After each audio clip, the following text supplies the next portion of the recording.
नाज़रीन, सीतारोड में लाइब्रेरी न मिलण खिलाफ नौजवान शागिर्द इत्तेहाद तरफां एहतजाजी मुज़ाहिरो करे रैली कढी वई आहे। इन हवाले से पेश आहे अज़हर हुसैन मेमन जी रिपोर्ट। जी नाज़रीन, जी असां मौजूद आहियूं प्रेस क्लब जिते नौजवान इत्तेहाद तरफां पब्लिक लाइब्रेरी घुर कई वई आहे। चओ त साण ॻाल्हियूं कयो पंहिंजा मेरांटी सां वीचार कीअं पिया वञनि। इल्म सां प्यार मुंहिंजो आहे, कलम हथियार मुंहिंजो आहे, इल्म खे हासिल करे सम्झमि त ॼण संसार मुंहिंजो आहे। सीतारोड 1 लख खां मथे आबादी रखंदड़ शहर आहे, पर पोइ बि असांजे एॾी आबादी वारे शहर में हिकिड़ी आम शइ जेका नंढनि वॾनि ॻोठनि में बि लभी वञे थी अॼुकल्ह जे दौर में, यूरोप में मौजूदु आहे, उहा शइ आहे लाइब्रेरी, जेका असांजे शहर में मौजूदु न आहे।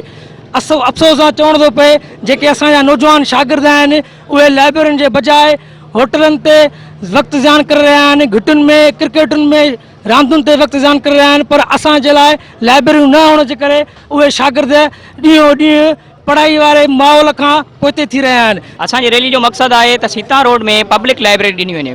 दुनिया जी तारीख़ गवाह आहे, जनब क़ौमुनि पाण मल्हायो आहे, उन जो सबबु इल्मु आहे ऐं असांजो इल्मु जेको आहे सो लाइब्रेरी में ई गॾु थींदो आहे। साईं, असांजी रैली जो पुरअमन मक़सदु जेको बि आहे सो शागिर्दनि जे लाइ, शागिर्द जेके आहिनि सो घिटिन में हेॾां होॾां रुलंदा था वतन, उन्हनि जे लाइ अहिड़ो सोर्स ऑफ एजुकेशन कोन्हे को जिथे उहे वञनि पुरअमन माहौल में पढ़ी सघनि या पंहिंजे इल्म खे वधीक फैलाए सघनि। असांजो पुरअमन मक़सदु सिर्फ़ु गवर्नमेंट खां इहा लाइब्रेरी घुरणु चाहियूं था।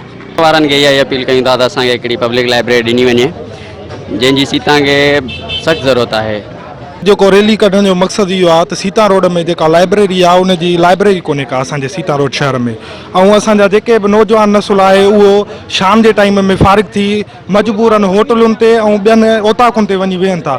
जेकॾहिं लाइब्रेरी हूंदी त असांजे उहो शहर जो फ़ाइदो आहे। अक्सर करे असां कंहिं बुक्स में पढ़ियो आहे त असांजे पाकिस्तान जे हिसाब सां 95% ॿार जेको आहे सिलेबस खां अलावा ॿिया बुक्स पढ़नि कोन था ऐं 98% ॿार रांदी का कोन था खेॾनि।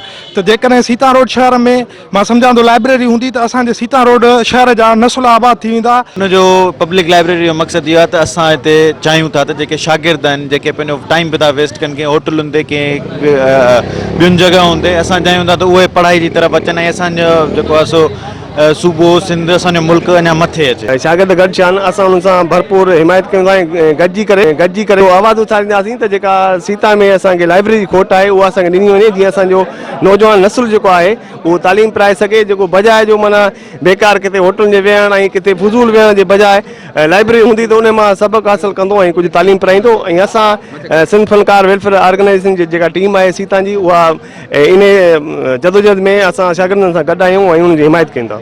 जी नाज़रीन, जीअं त तव्हां नौजवान इत्तेहाद जे शागिर्दनि जी ॻाल्हियूं ॿुधियूं, कैमरामैन ज़ैन समो सां गॾु अज़हर हुसैन मेमन, मेरान टीवी सीतारोड।